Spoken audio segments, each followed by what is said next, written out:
يا بني إسرائيل اذكروا نعمتي التي أنعمت عليكم وأني فضلتكم على العالمين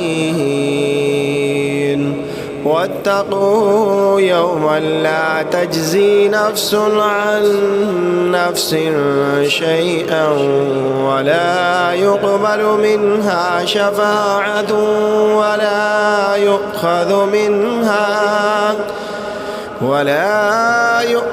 منها عدل ولا هم ينصرون. وإذ نجيناكم من آل فرعون يسومونكم سوء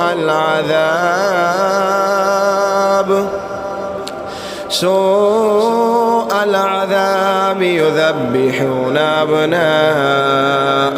ويستحيون نساءكم وفي ذلكم بلاء من ربكم عظيم. وإذ فرقنا بكم البحر فأنجيناكم وأغرقنا آل فرعون وأنتم تنظرون.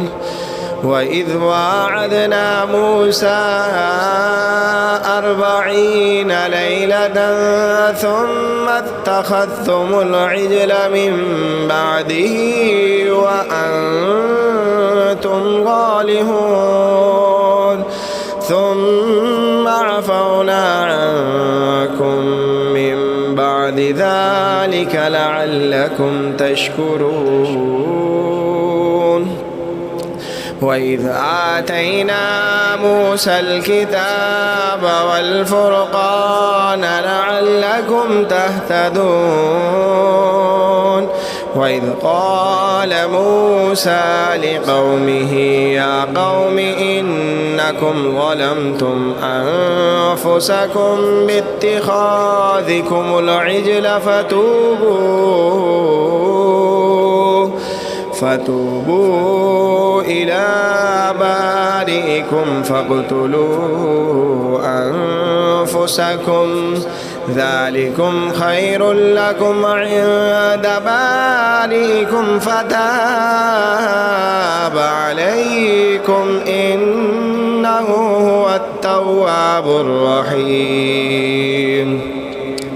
وإذ قلتم يا موسى لن نؤمن لك حتى نرى الله جهرة فأخذتكم الصاعقة وأنتم تنظرون ثم بعثناكم من بعد موتكم لعلكم تشكرون.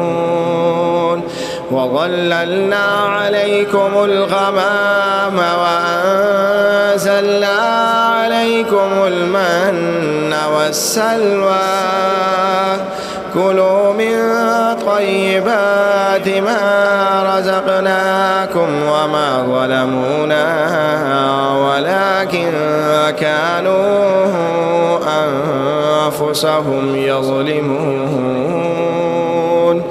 وإذ قلنا ادخلوا هذه القرية فكلوا منها حيث شئتم رغدا وادخلوا الباب سجدا وقولوا حطة نغفر لكم خطاياكم وسنزيد المحسنين.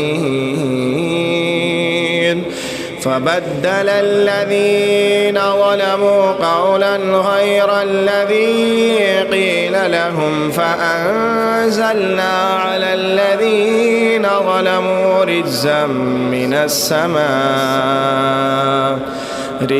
من السماء بما كانوا يفسقون.